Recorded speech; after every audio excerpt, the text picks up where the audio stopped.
وہ عورت روز اس نوجوان کو دیکھتی لیکن وہ بغیر اس کی طرف دیکھے سر جھکا کر اس کی گلی سے گزر جاتا۔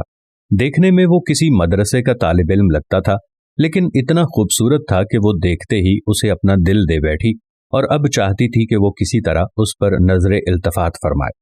لیکن وہ اپنی مستی میں مگن سر جھکائے زیر لب کچھ پڑھتا ہوا روزانہ ایک مخصوص وقت پر وہاں سے گزرتا اور کبھی آنکھ اٹھا کر بھی نہ دیکھتا۔ اس عورت کو اب ضد سی ہو گئی تھی۔ وہ حیران تھی کہ کوئی ایسا نوجوان بھی ہو سکتا ہے جو اس کی طرف نہ دیکھے، اور اسے ایسا سوچنے کا حق بھی تھا۔ وہ اپنے علاقے کی سب سے امیر اور خوبصورت عورت تھی، خوبصورت اتنی کہ جب وہ باہر نکلتی تو لوگ اسے بے اختیار دیکھنے پر مجبور ہو جاتے۔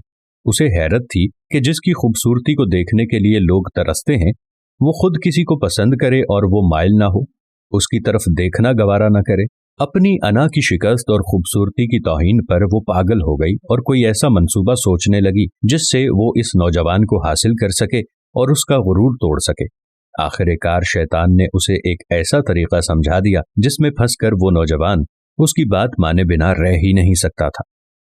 اگلے دن جب وہ نوجوان اس گلی سے گزر رہا تھا تو ایک عورت اس کے قریب آئی اور کہنے لگی، بیٹا میری مالکن تمہیں بلا رہی ہے۔ نوجوان نے کہا کہ اماں جی آپ کی مالکن کو مجھ سے کیا کام ہے؟ اس عورت نے کہا کہ بیٹا اس نے تم سے کوئی مسئلہ پوچھنا ہے، وہ مجبور ہے، خود باہر نہیں آ سکتی۔ نوجوان اس عورت کے ساتھ چلا گیا۔ اس کے وہم و گمان میں بھی نہیں تھا کہ جو عورت اسے بلا رہی ہے اس کا منصوبہ کیا ہے، وہ کیا چاہتی ہے۔ وہ تو اپنی فطرتی سادہ دلی کی وجہ سے اس کی مدد کرنے کے لیے چلا گیا۔ اس کے ذہن میں تھا کہ شاید کوئی بوڑھی عورت ہے جو اپنی کسی معذوری کی وجہ سے باہر آنے سے قاصر ہے۔ نوکرانی نے اسے ایک کمرے میں بٹھایا اور انتظار کرنے کا کہہ کر چلی گئی۔ تھوڑی دیر بعد کمرے میں وہی عورت داخل ہوئی۔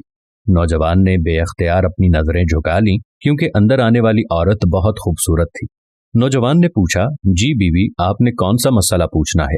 عورت کے چہرے پر ایک شیطانی مسکراہٹ آ گئی۔ اس نے اپنے دل کا حال کھول کر رکھ دیا اور کہا کہ میری سب سے بڑی خواہش یہ ہے کہ میں ایک دفعہ تمہیں حاصل کر لوں۔ نوجوان یہ بات سن کر کانپ گیا اور کہنے لگا کہ اللہ کی بندی، اللہ سے ڈرو، کیوں گناہ کی طرف مائل ہو رہی ہو؟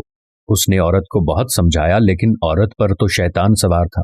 اس نے کہا کہ یا تو تم میری خواہش پوری کرو گے یا پھر میں شور مچاؤں گی کہ تم نے زبردستی میرے گھر میں داخل ہونے کی کوشش کی اور میری عزت پر حملہ کیا۔ نوجوان یہ بات سن کر بہت پریشان ہوا۔ اسے اپنی عزت کسی بھی طرح محفوظ نظر نہیں آ رہی تھی۔ اس کی بات مانتا تو گنہگار ہوتا اور نہ مانتا تو لوگوں کی نظروں میں برا بنتا۔ وہ علاقہ جہاں لوگ اس کی شرافت کی مثالیں دیا کرتے تھے، وہاں پر اس قسم کا الزام لگ جائے یہ اسے گوارا نہیں تھا۔ وہ عجیب مصیبت میں پھنس گیا تھا۔ دل ہی دل میں وہ اپنے اللہ کی طرف متوجہ ہوا اور اللہ سے مدد چاہی تو اس کے ذہن میں ایک ترکیب آ گئی۔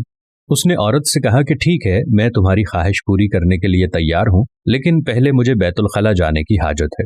عورت نے اسے بیت الخلا کا بتا دیا۔ اس نوجوان نے اندر جا کر ڈھیر ساری غلاظت اپنے جسم پر مل لی اور باہر آ گیا۔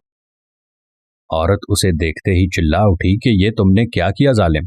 مجھ جیسی نفیس طبیعت والی کے سامنے اتنی گندی حالت میں آ گئے، دفع ہو جاؤ، نکل جاؤ میرے گھر سے۔